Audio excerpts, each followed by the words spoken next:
चलो आज अपन पढ़ रहे हैं मॉडल्स। तो मॉडल का मतलब है ये एक वर्ब होती है जो केवल भावों को दर्शाती है कि टेंस में किसका कार्य करती है, भावों। मॉडल के जस्ट बाद में जब भी कोई भी आएगी तो आपकी वर्ब की फर्स्ट फॉर्म आती है। और इसके 13 प्रकार हैं। मॉडल कितने 13? Can, second could, may, might, must, will, shall, should, would, used to, need to, dare to और out। ये 4 मॉडल ऐसे मॉडल हैं जिसके साथ में प्रीपोजिशन टू का प्रयोग होता है। टू हमेशा किसी चीज के माध्यम होने को दर्शाता है, यानी दो चीजों के बीच की चीज को दर्शाने के। अब एक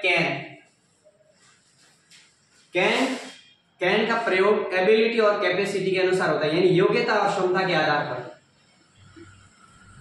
जिस वाक्य में या जिस सेंटेंस में योग्यता और क्षमता का भाव हो वहां पर कैन का प्रयोग होता है। दूसरी बात, कुड का प्रयोग इसी कैन को पास्ट के दर्शाने के लिए होता है कि भाई कोई भी वाक्य है जिसको पास्ट टेंस में योग्यता, क्षमता या पॉलिटिकल रिक्वेस्ट हो।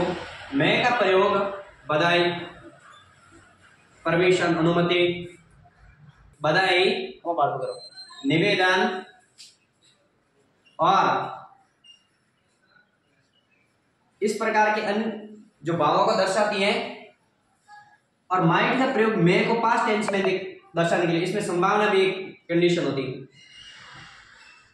और मस्ट का प्रयोग अनिवार्यता या फिर ऐसे वाक्य जिसमें जरूरी होना, कंपलसरी करने, उसमें नहीं आता है। विल, शैल का प्रयोग प्राय जिस वाक्य में आदेश, कंडक्ट, ड्यूटीज या कर्तव्य, धमकी और अन्य 2-3 जो कह सकते हैं अपन भाव होते हैं वो दर्शाते हैं। इसमें आई और वी के साथ में विल का प्रयोग होगा, अदरवाइज जो भी सब्जेक्ट होगा उसके साथ में शैल आएगा। शुड का प्रयोग एडवाइस या सलाह या विज्ञापन या कह सकते हैं सजेशन और एडवाइस के लिए। वुड का प्रयोग काल्पनिक चीजें के लिए या दो चीजों को बीच में कंपेयर करने के लिए। यूज टू का प्रयोग होता है पास्ट हैबिट के लिए। नीड का प्रयोग होता है कोई चीज आवश्यकता हो उसके लिए। डेयर का प्रयोग होता है हिम्मत या साहस के लिए। आउट का प्रयोग होता है कि कुछ ऐसे कार्य जो आप करने नैतिकता के आधार पर। नैतिकता बस नहीं। फर्स्ट है कैन का प्रयोग किसके लिए होता है? एबिलिटी और कैपेसिटी। जैसे वाक्य बनाते हैं अपन, आई कैन हेल्प यू, इसका मतलब मैं आपकी मदद कर सकता हूं। अब यहाँ पे आपकी मदद करने की जब क्षमता या एबिलिटी, योग्यता होगी या क्षमता है तब ये अपन कर पाए, अदरवाइज तो नहीं।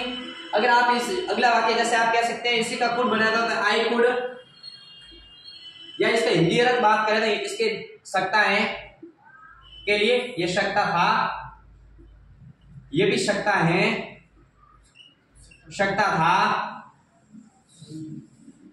और यह मस्ट का प्रयोग ज्यादातर वाक्य में जरूरी शब्द आता है, चाहिए वही आ सकता है। इसका वाक्य कह सकते हैं दैट फ्यूचर का काम करता है द गागी, इस प्रकार के।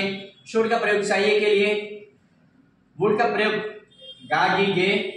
और यूज का आवश्यकता के लिए। बाकी के अलग है प्रीपोजिशन के लिए जिसमें उसके कंडीशन के आधार पर निर्भर करता है।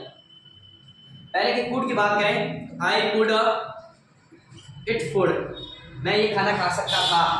या मैं की बात करें, मैं आई हेल्प यू, मैं आपकी मदद कर, क्या मैं आपकी मदद कर सकता हूँ। माइट का प्रयोग करें तो it's and that might be started, तो हो सकता है कि बारिश अभी स्टार्ट हो। मस्ट का करें, I must wear school uniform, हमें स्कूल यूनिफॉर्म पहननी कंपलसरी है।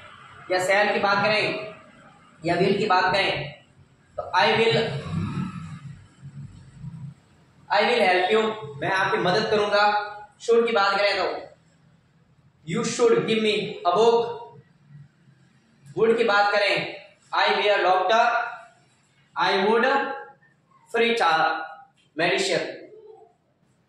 और यूज की बात करें, यूज के लिए आप वाक्य बना सकते हैं या आई यू